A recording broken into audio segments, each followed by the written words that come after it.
I'd like to welcome you. This is something to talk about from the Bainbridge Island Senior Community Center. And today we're going to be having a panel discussion about Transgender Day of Remembrance, which is today. And I'd like to start off by acknowledging that we are meeting on the ancestral homelands of the Puget Sound Coast Salish people, specifically the Suquamish tribe, our neighbors to the north, who have been taking care of the land and sea and honoring the Salish sea waters and lands since time immemorial. And we are grateful for their hospitality, and we seek to continue to learn from them. Also, the Bainbridge Island Senior Community Center is grateful to Fieldstone Communities, which is a sponsor of our Something to Talk About programs. They have memory care and assisted living and independent living up on Rolling Bay, and you can check out their tranquil Rolling Bay campus by either calling them at 206-594-1010, sending Ashley C. at fieldstonecommunities.com an email, or check out the website at fieldstonecommunities.com, or drop by for a tour. Anne Lovejoy is going to help us with the facilitation of today's discussion. Thank you, Anne. Thank you, And Reed. I'll hand it over to you.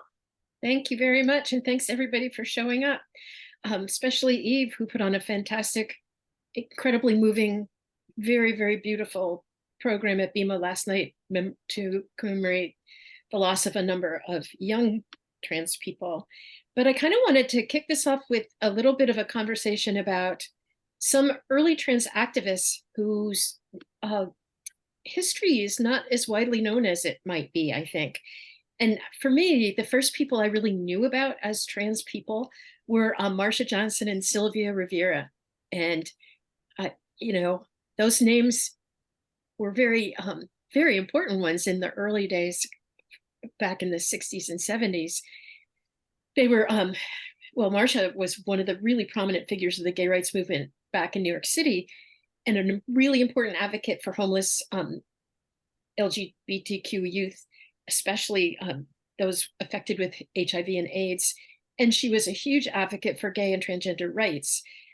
She was assigned male at birth and grew up in an African-American working class family, and remained a practicing Christian the rest of her life.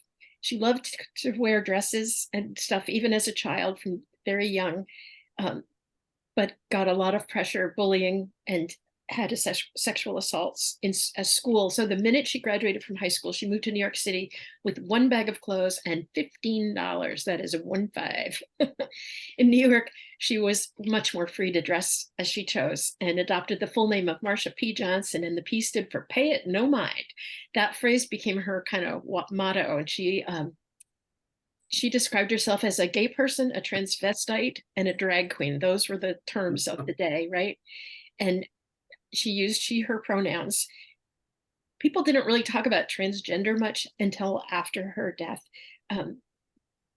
She was pretty close to her family, despite the fact that New York State was persecuting gay people and often criminalizing them.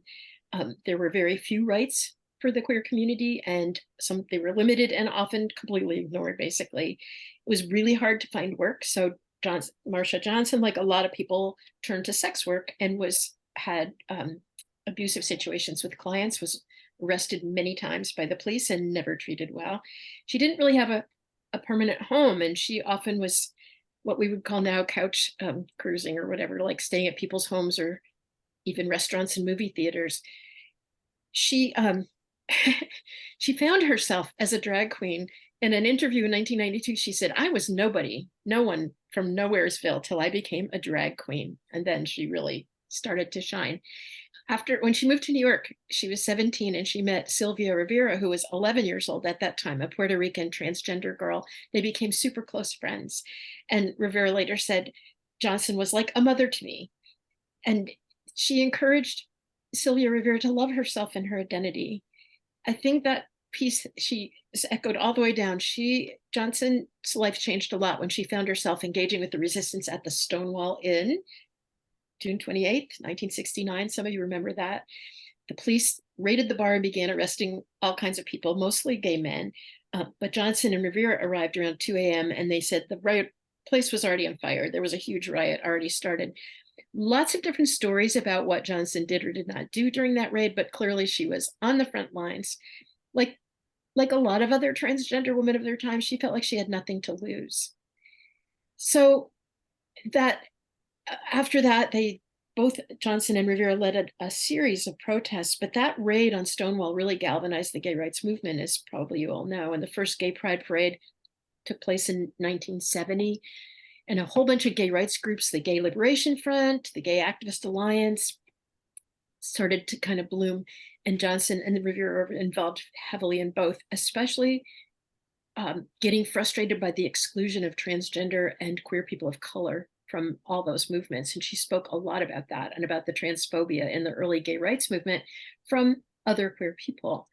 In 1970, they founded the Street Transvestite Action Revolutionaries, or STAR group, which was an organization dedicated to sheltering young transgender people shunned by their families.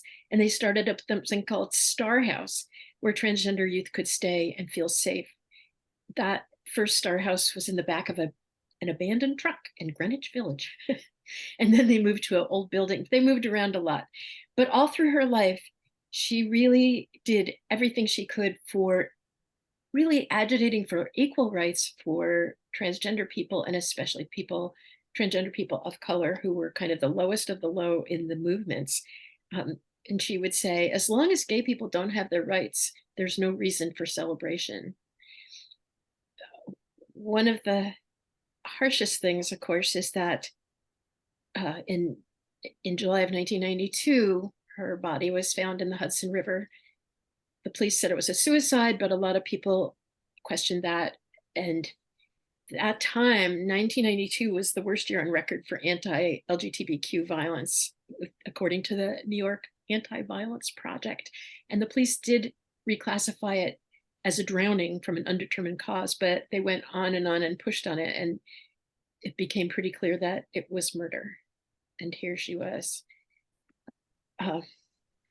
Yeah, this early star extinguished like so many people. And Eve, I wondered if you wanted to let me tell you a little bit about Eve, actually, because she probably won't tell you this about herself. But Eve has also been a tireless activist for trans people of all ages and stages.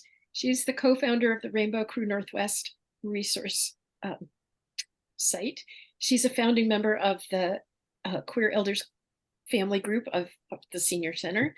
She's co-facilitator of the Transfriending Support Group for family and friends of people in gender transition and exploration, and the founder of Bainbridge Island's TDOR observations, to Transgender Day of Remembrance observations, starting, I think, in 2017, Eve, is that right? Do you want to talk a little about how this day became a thing, like how TDOR emerged? You're muted. No, I'm not. Okay. You're going to make me try to remember that it was 1989, I think, was the first Transgender Day of Remembrance. Wasn't called that exactly. This was just after the murder of Matthew Shepard in Wyoming, which became a great cause celebre across the country, and was a really important turning point, for the queer community. Because this, people acknowledged that, yeah, that was a hate crime. That was, that he was killed just because he was gay. He was targeted. He was murdered viciously. Right, a month or so after that, there was a trans woman in Boston who was well known and part of the community named Rita Hester. And she was stabbed repeatedly, I believe, in her apartment, and made it her way to the hospital where she was declared dead, where she died. And people were kind of upset that there wasn't the kind of outcry and support for a trans woman who had been murdered as there had been for Matthew Shepard. Now, of course, there are reasons for this. We don't know at all if this was a hate crime. She was doing some sex work, I believe. or at least was with somebody that she knew and had let into her apartment, she may not have been targeted because she was trans. We just don't know. But there was a vigil held for her in Boston, where this had happened, and strangely, there was also a vigil held in Texas, I believe. And it was decided that the 20th has no special significance, except that was the day that vigil was held. And it was decided that there would be a vigil every year. And, the protest to make people aware of the violence that takes place towards trans people.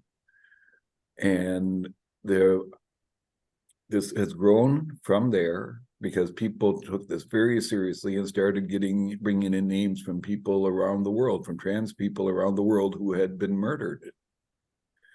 Now, in the earlier days of this, we only listed those people who had been murdered.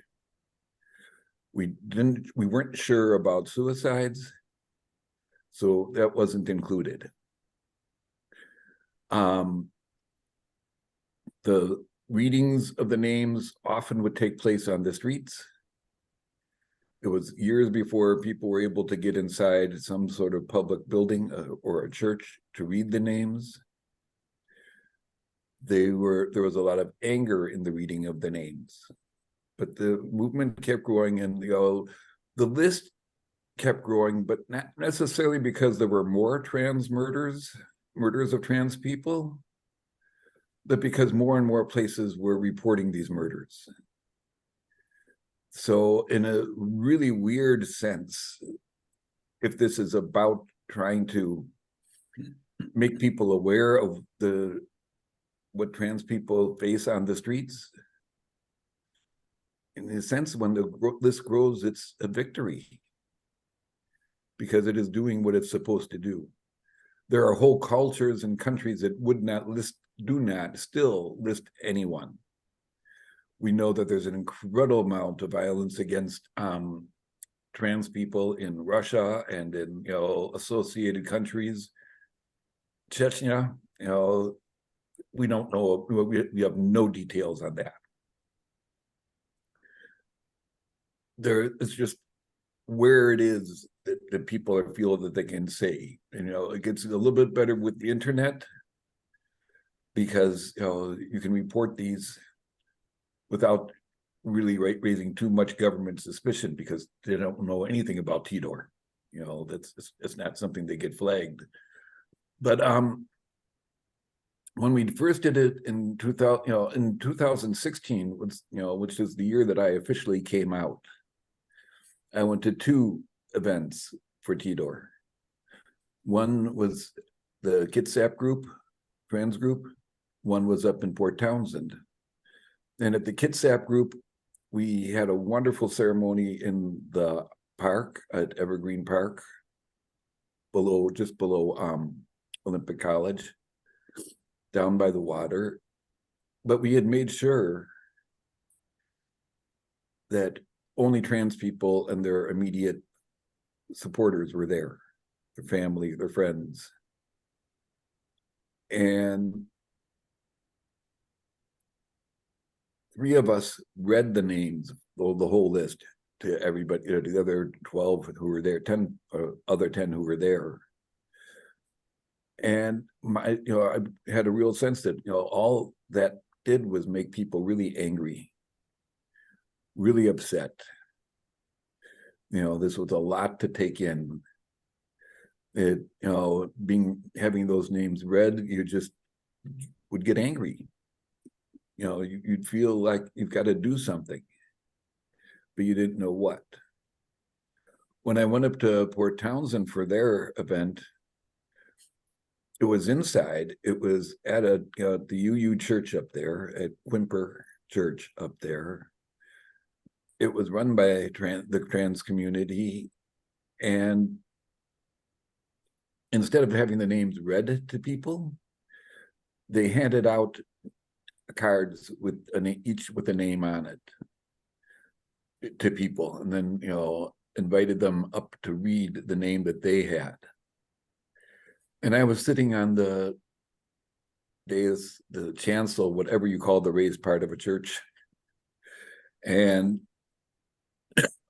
excuse me, sitting next to another trans person, a trans guy, Simon, who is one of the gentlest souls and purest souls I've ever met. Also a preacher, a woodworker, and a shipbuilder and singer. And I just, I don't know if it was because I was next to Simon, who's one of these souls that just emanates something.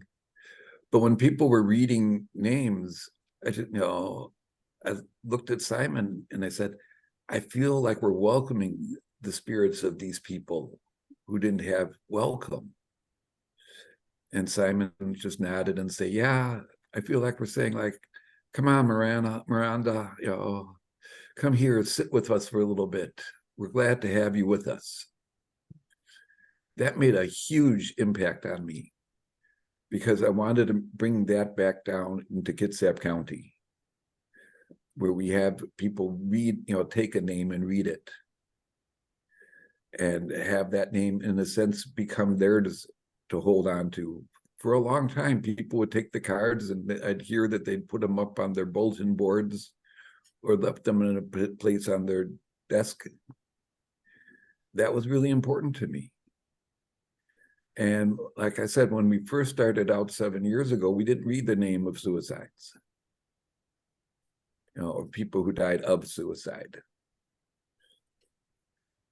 But it's become clearer to me as we've gone along that this is really more important than we had given it credit for being, that we have got to make sure that we acknowledge these people, that we have to know that we never know if, gender issues were part of anybody's suicide.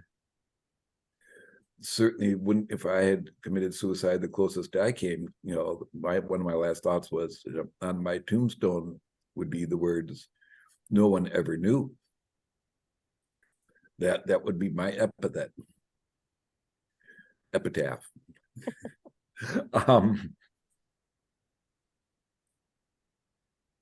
And the fact is, no matter how we look at the deaths of trans people, we are always in the web of culture.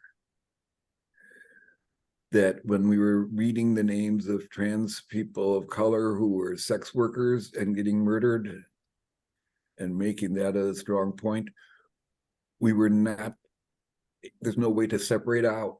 We were not collecting any data or, saying, well, how many sex workers generally were getting murdered in these places around the world?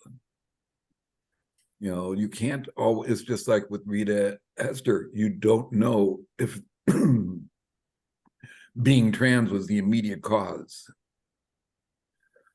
The statistics in Latin and South America and Central and South America, where a lot of these, which are pretty good at reporting the murders of trans people, those areas are also hotbeds of what they call femicide, of just any woman getting murdered. So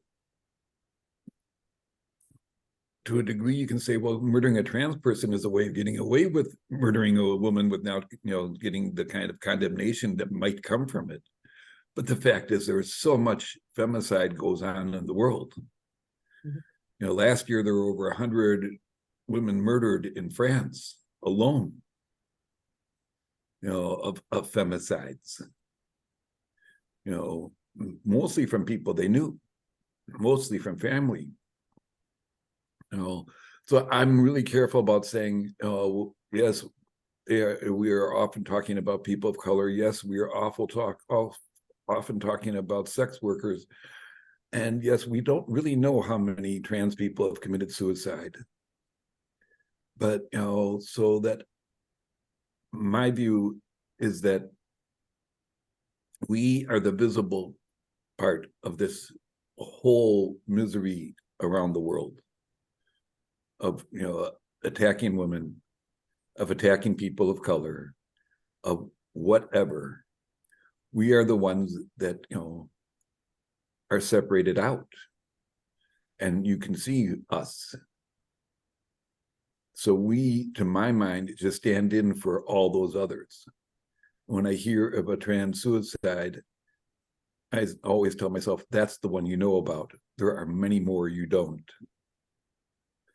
So I think that my view is that, you know, Transgender Day of Remembrance is a way, I keep saying this, you know, of welcoming the spirits of those who had or found too little welcome in their lives.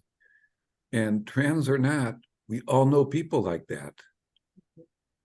We all know people like that.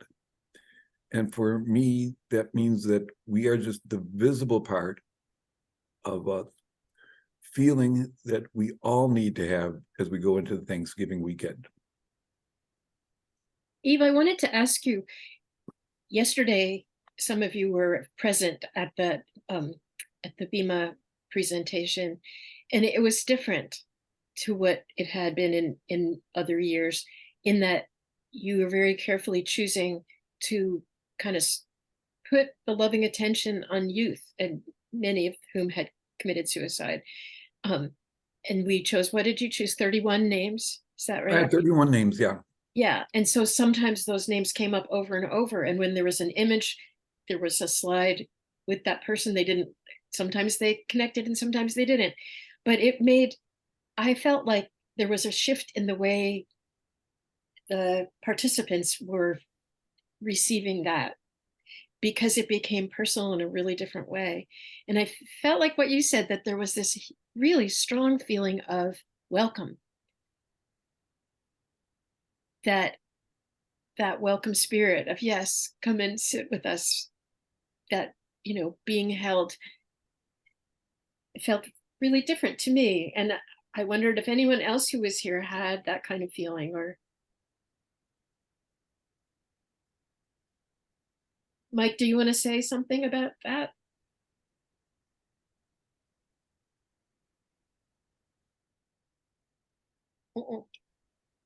I almost wondered if there was something magical happening, that oftentimes as the person's name was read, their face appeared on the screen, like to double the impact of reading their name and stuff. And I loved all the extra details about that, whatever we knew about their death and stuff, because it somehow made it seem more real. Also, the pictures of people with their pets, that really got me, with their cats and stuff. Yeah. Yeah, and some of them, sometimes there was details about what these people loved to do, which, you know, they loved music, or they loved making things, or, you know, that enriched it a lot. But a lot of times there's nothing, don't even necessarily have a name. That was just as heartrending, but in that context, it became, to me, even more heartbreaking, like made you want to reach out even more to that nameless child, right? Who just didn't have welcome. Don, how did it strike you?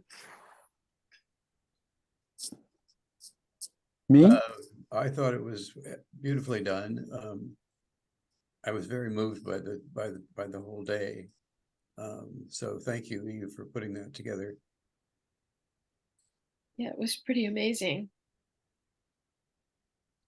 Sheila, do you want to say something? Is your hand up? Or are you just fooling around with a pencil? Okay.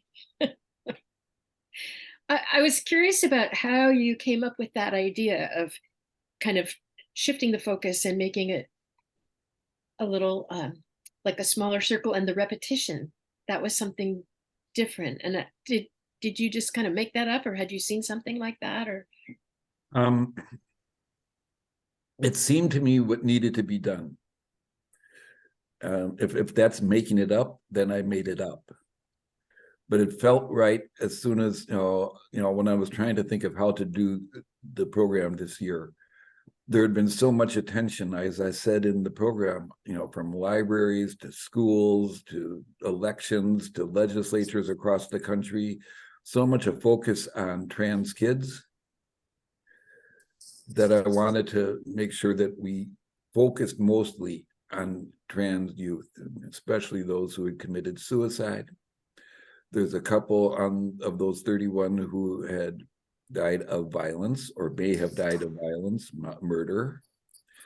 I can only think of 2 people who were over the age of 30 that I had in there. One was part of a pair that had died at Club Q in Colorado Springs. The other was that cisgender woman minding her own business who had survived, who had cancer treatment, had been left very gaunt and strange looking from the cancer treatment, and her neighbor decided that must be a trans person and killed her.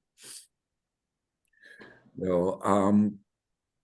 was a couple that we did not have pictures for, but I think that the thing for me was, and I acknowledge this at the beginning, that this was selected.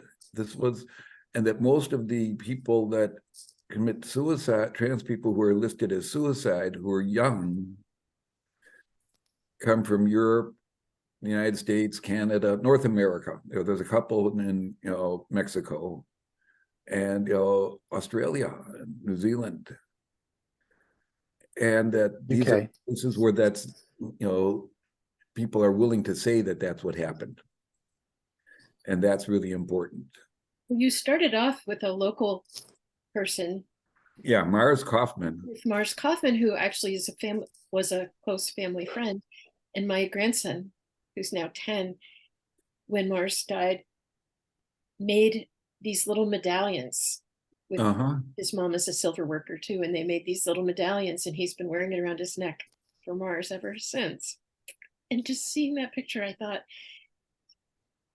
it didn't take that to make me think about all these other people and their families, but you can't help but when you see this wave after wave after wave, that the ripples of the effects of each death are wide, even the unknown. Even the unknown, the ripples are very wide. Having Mars, it was partly the inspiration for this, because I was so taken by because Mars is immediate to us.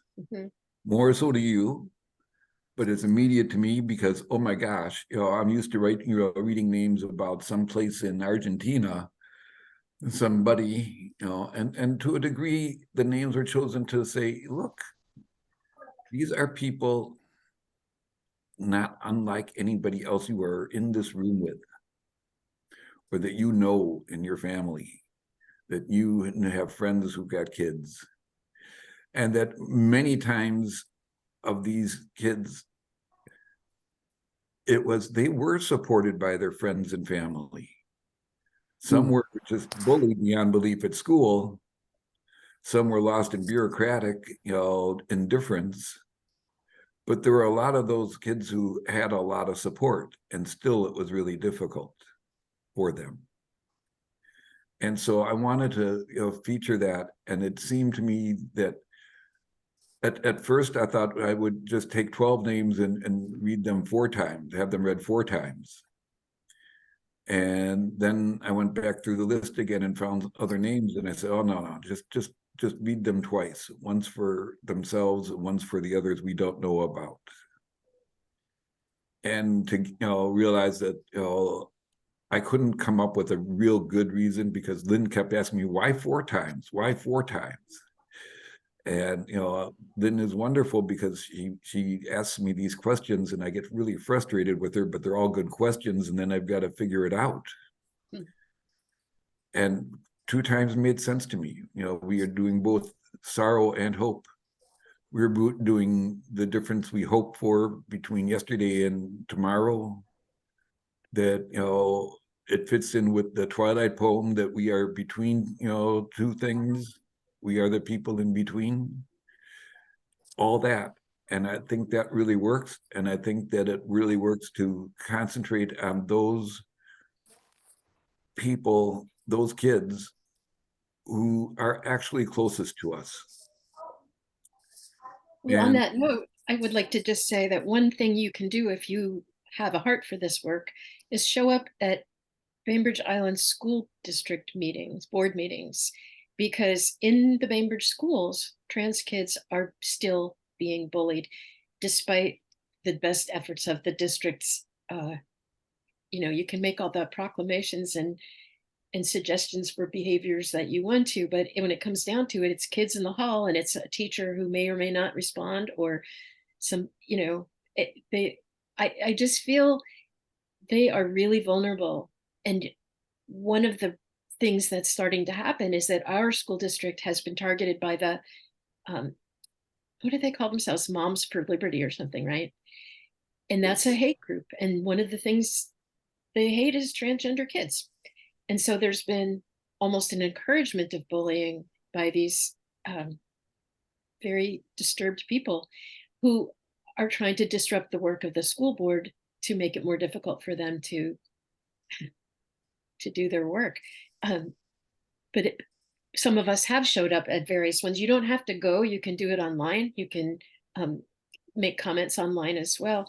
But by showing up and supporting the district and speaking out in supporting of the teachers, and most of all, speaking out and supporting the kids over and over and over, this has to happen. It's not a one and done. It's something that where we need to have a presence every time.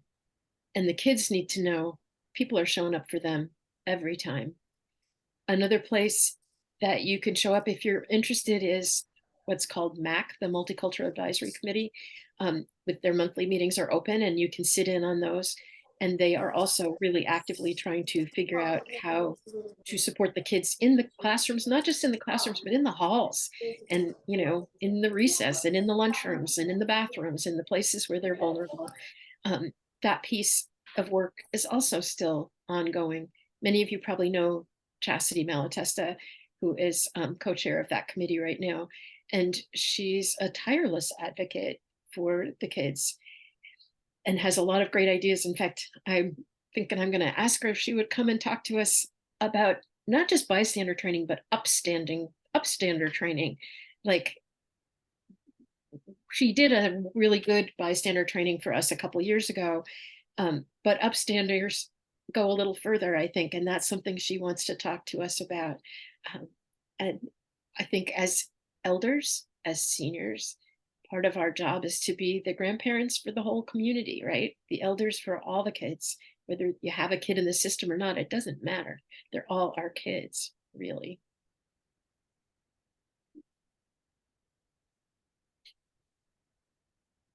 yes, it takes an island. Yeah, it takes a community for sure. And Eve, I know you've been going to some of the other meetings on the peninsula and helping organize kind of sister groups in Paulsbo and in other places. Do you want to say a little about that?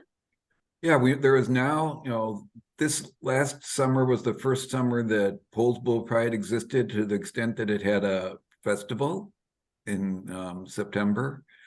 Heather McLean from Poulsbo Pride and I worked to make sure that we now have a trans support group. It is Transgender Alliance North Kitsap that meets once a month at First Lutheran Church, the pretty church, the quaint church in Poulsbo. And again, Anne, so instrumental in creating Transfriending and the queer elders. And none of those four groups existed 7 years ago that I'm aware of. So, it's just remarkable to me that we here in Bainbridge Island and North Kitsap are really expanding, our services, our help, and awareness in the community. And that the more we can do things like that, the better. There was Poulsbo Pride came into existence because of an issue of pride flags in Poulsbo, on Front Street in Poulsbo. Tell that story. That is very funny. I mean, I think it's funny. People wanted, the downtown merchants in Poulsbo said, okay, we got these stanchions or these that are up and down the street. For June, we'd like to put pride flags up there. And the local Lions Club, is very much against that. And they said, well, we donated those to the city, and we don't want those up there. And the Poulsbo city of Poulsbo officially said this wasn't their stuff. They weren't going to take a stand one way or the other. So it turned out that the Lions got their way and their standards, their stanchions weren't used, but every Poulsbo shopkeeper put a pride flag out of their own. But it is that kind of thing. And this is really remarkable, that was the impetus for, Poulsbo Pride to finally come into existence. They had just had it being, ignored. And this has gone in.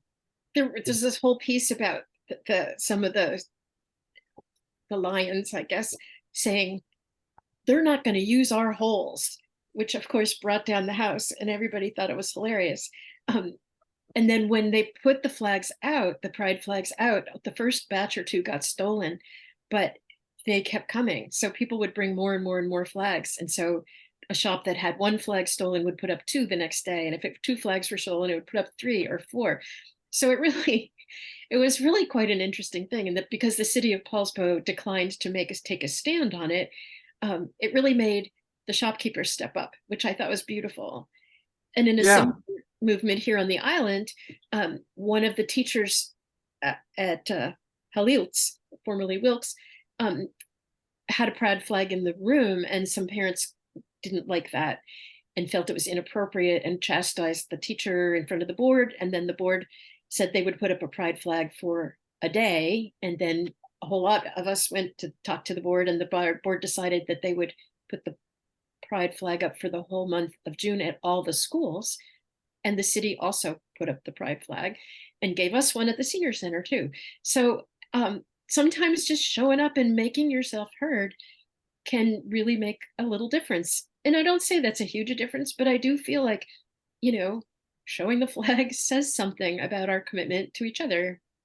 I thought it was, and every time somebody speaks against, the trans or gay community, queer community, it actually tends to backfire on them. Mm-hmm. The whole thing, not this summer, but the summer before in Port Townsend at the YMCA pool up there. Right. Was again a thing where, oh my God, this woman, noticed that there was a young trans woman, taking these, tiny girls in, through the locker room to get them into the pool.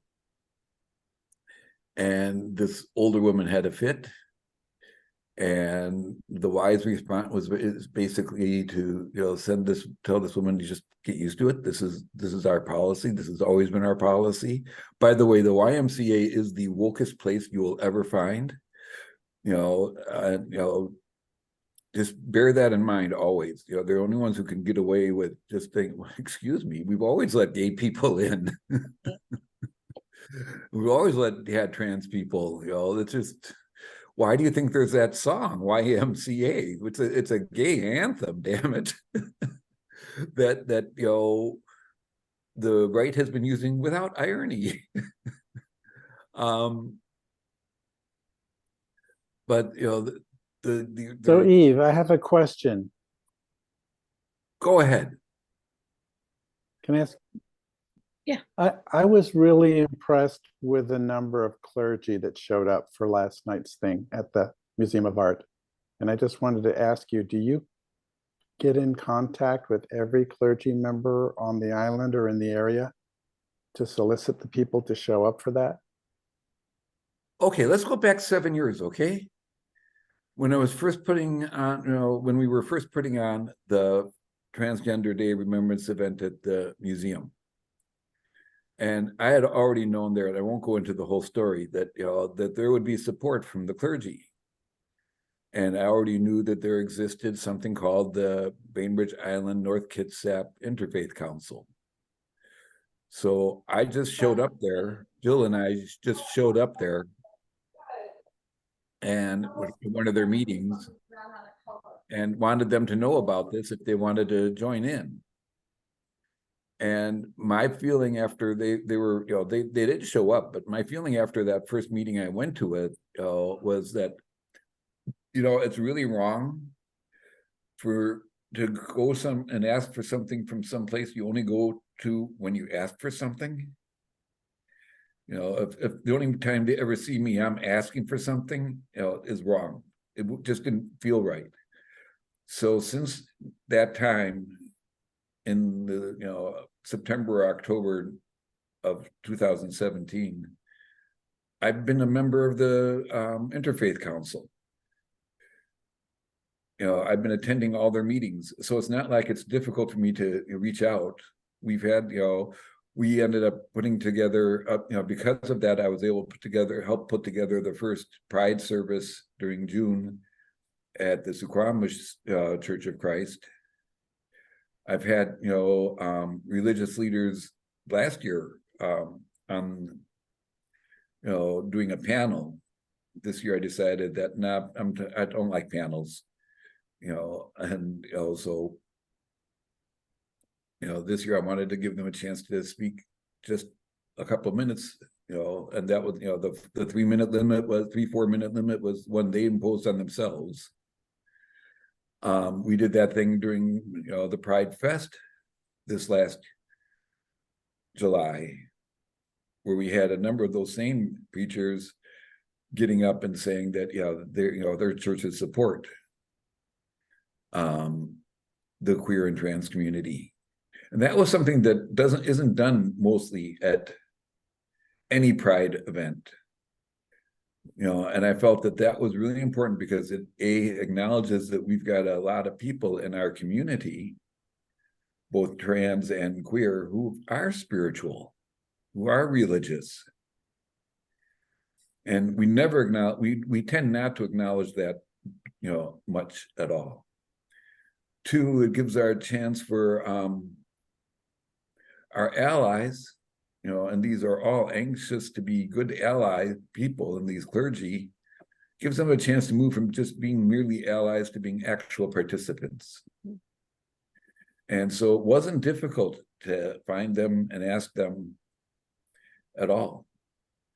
We read, I went to the Interfaith Council, last year and this year, I handed out names at the Interfaith Council meeting, and we went around and everybody read a name. So the churches and temples that don't accept us aren't there anyway. There are some that don't accept us officially, but know that we are members of their congregations. And so the Catholics, read our name. A Catholic person there would read a name, and think, but I'm not going to put the Catholic priest in an uncomfortable position of being challenged to read a name. That's not what I do. But I knew all those people who were those ministers who were there, except for Eric, the new minister at Grace. Eve, it makes me think about, now that we have a gay policeman on the island, maybe we should invite the police to come and do just a little cameo like that at the next Pride, to say, so many. In fact, I remember Derek telling me when he was organizing Pride that some people from Seattle didn't want to come because the Bainbridge Pride was working cooperatively with the local police, and they felt like that was, like traditional enemies, and we can't have that.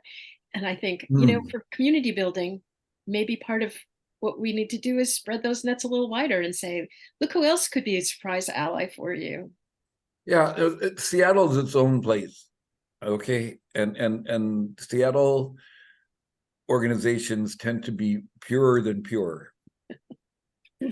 And they know already that there are a lot of gay cops in Seattle. But I think doing something like that and spreading the net wider still is good. Rita. Hi, here's at this particular point, there's one little thing I want to read, and I think it applies here. I mean, it applies in so many places, and it's entitled Peacemaking, which is the act of interrupting injustice without mirroring injustice, the act of disarming evil without destroying the evildoer, the act of finding a third way that is neither fight nor flight, but the careful, arduous pursuit of reconciliation and justice. It is about a revolution of love that is big enough to set both the oppressed and the oppressor free. And it's from a book called, it's not the Book of Common Prayer, but it's called Common Prayer, A Liturgy for Ordinary Radicals, which I'm going to buy. But I just find that covers so many things. And for me, it just personally really speaks to me. And so I'm trying to spread that word about that. And I think it kind of fits in this connotation right here. Or in this I think you're right, Rita. And thank you very much. It's like I said, I'm not much into purity. Whether it's purity on the right or purity on the left. I was asked to speak about on the steps of City Hall in Poulsbo when there was, this whole controversy about the flags. And I did something that really took everybody, all these, people that are there to speak for peace and justice and inclusion aside, took them aback, because I said, we're under the flag of the United States. And, I think that'd be really important if we, recited the Pledge of Allegiance. They had never started a meeting, or had anybody at a meeting say, let's do the Pledge of Allegiance. But I was really comfortable with that because it talks about liberty and justice for all. And that is what the trans agenda is. It is what the gay agenda is. It is what the women's agenda is. It is what the Black Lives Matter agenda is. And that it's important to me to say, oh no, we have this common ground with whoever is here. Let's stick with the stuff that they could actually relate to and not be seen as the ones who are un-American because we never talk about it. Not be seen as the ones who are un-American because we don't mention God, or religion, that we are the ones who have a war against Christmas, or something like that. Who has a war against Christmas? Who doesn't watch It's a Wonderful Life or Die Hard? So it's really, I think you're right though. It is always trying to find a middle ground that's not a passive ground. And that's the mistake a lot of people think, is that the middle ground is a passive ground. There's a quote from the Talmud that I really love that says, "Do not be daunted by the enormity of the world's grief. Do justly now. Love mercy now. Walk humbly now.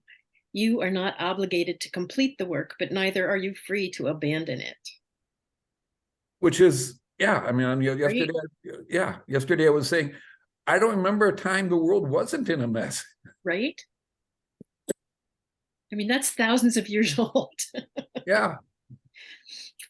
So if we're going to go on that, to Talmud, I really want to give Mina a chance, because Mina knows much more about Talmud than I do, if she has anything to say.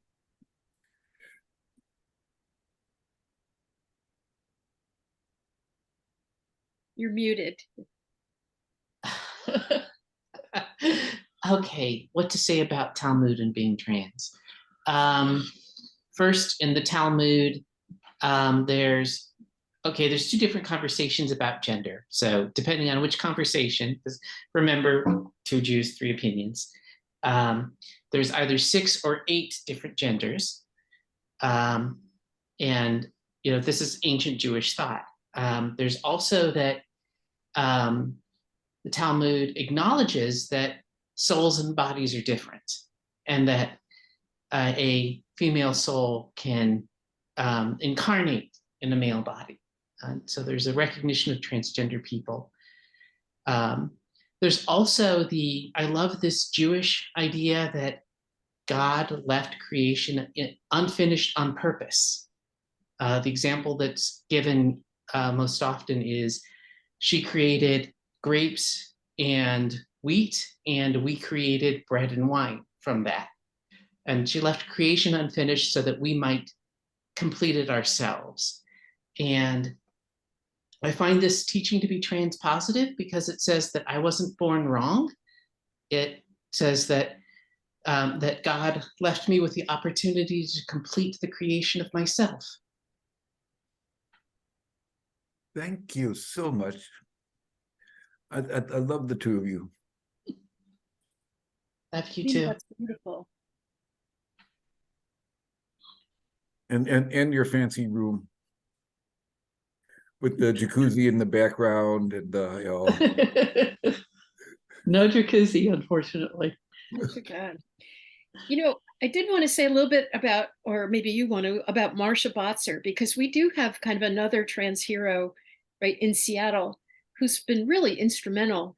And when we started the trans friending group, we went over to Seattle to the Ingersoll Center, which has been going since, gosh, decades now in Seattle as the Ingersoll Gender Center, right? And Marsha came out and spoke to the trans friending group, about 40 of us in that first year, and talked about how to be organized and how not to be organized. And one of the things I remember she said was, don't have a board, because then immediately you have to do stuff everybody else wants you to do. Just stay like you are. You're doing more good being informal. If you ever need what a board would give you, we'll umbrella you. Don't worry about it. And she does that for other groups. But people, if you haven't heard of her, she's really pretty amazing. She's a Seattle woman who went to France in the 60s and really discovered a very lively transgender scene there that wasn't existing in Seattle at that time. But she's basically been serving the lesbian, gay, bisexual, transgender, progressive communities, you name it, for about 35 years or more now. She founded the Ingersoll Gender Center in 1979 and is still there, still working that organization, which provides services to transgender people, including their once a week on Wednesday, they have an all trans support group, and it's the longest running uninterrupted support group in the world. Right? She was she was part of Hands Off Washington. She was a founding member of Equality Washington. She was a board member for the first Pride Foundation in Seattle, for Safe Schools Coalition. She helped co-found Lambert House for teens and young adults, a safe space for trans and gender questioning young people. And she started Seattle Counseling Services. She was a founding board member of Equal Rights Washington, co-chair of the Seattle City LGBTQ Commission. She's just been like everywhere and everything. She was co-chair of the National Gay and Lesbian Task Force several times, founding member of the Out in Front Leadership Project. She served on the World Professional Association for Transgender Health Board of Directors. She's been really amazing, and she's so kind of modest and soft-spoken. And I know 1 year or a couple years, I think, Eve, you've had her here for for TDOR, right? And she just, I don't know, for me, she's really a shining person who isn't, I mean, she's an introvert. She's done all this. Like, she's not one of those, she's not like Marsha P. She's quieter, but she's been doing the work for so long and so well.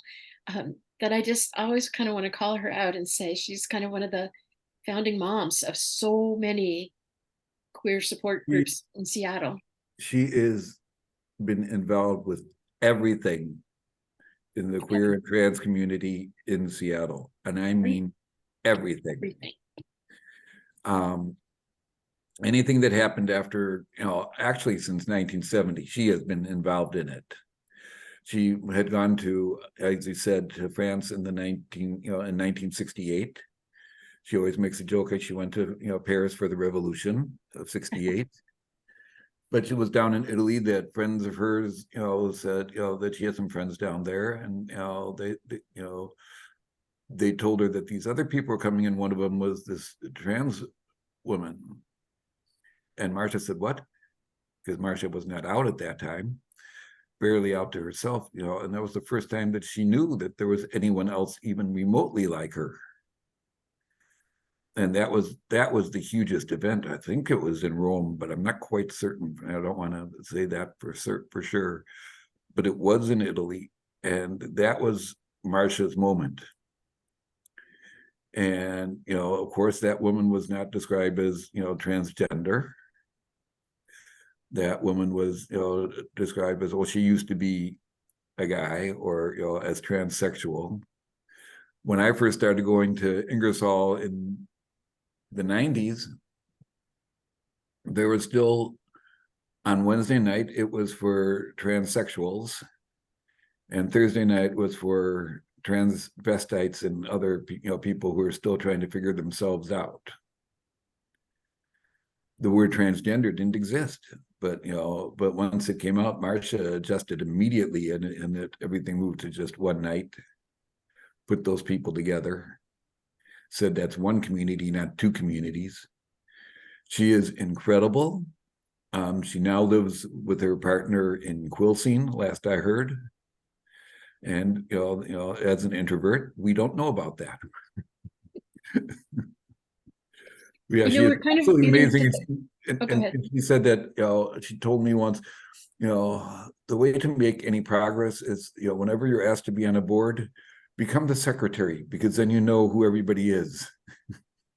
So she was the secretary on more boards than you can possibly imagine. Deep strategy. I was going to say we're kind of getting close to the end here, but I did want to call out Rainbow Crew Northwest, and Reed, maybe you can put the it's rainbowcrewnorthwest.org, all kind of run together as one. But that, if anyone is looking for resources on, especially on the peninsula side, that, as co-founder of that, Eve, you've really made a huge gift to the whole queer community, because that's a very rich site and it's building all the time. You and Lynn are turning it into something even bigger, right? We hope so. We're always trying to figure out, the web page is old, it needs to be redone. And what we really need are people telling us what it is that they need, what you think the community needs in the way of supporting, the queer and trans communities on this side of the water. Because we need input, and, we need volunteers, but we don't get volunteers unless we have input. And the input is that, what do you want to see that goes on? And again, it's Rainbow Crew. It says Northwest, but you'll notice that on the page, on the website page is rainbowcrewnw.org. You don't have to spell out all of Northwest. And we've got, we're on Facebook, we're on this. I don't know where else we are, because I don't do technology. And, but it's a small number of people now, but I think that what we are most interested in is being the connection between these other communities, between, that we connect Poulsbo Pride with Bainbridge Pride, that we connect, the different trans groups. That, I mean, I go up, or, used to go up, now just zoom into the meetings up in Port Townsend. It's really important that, there be some connective tissue between these different groups. And I think our aim, we have to decide that, but my view of our aim is that we need to be that connective tissue. Thank you all. Thank you all, indeed. Thank you so much, Eve, and thank you everybody for joining us. What a rich, beautiful, as usual, amazing, deep conversation. Thank you for participating, everybody. Yes, thank you all.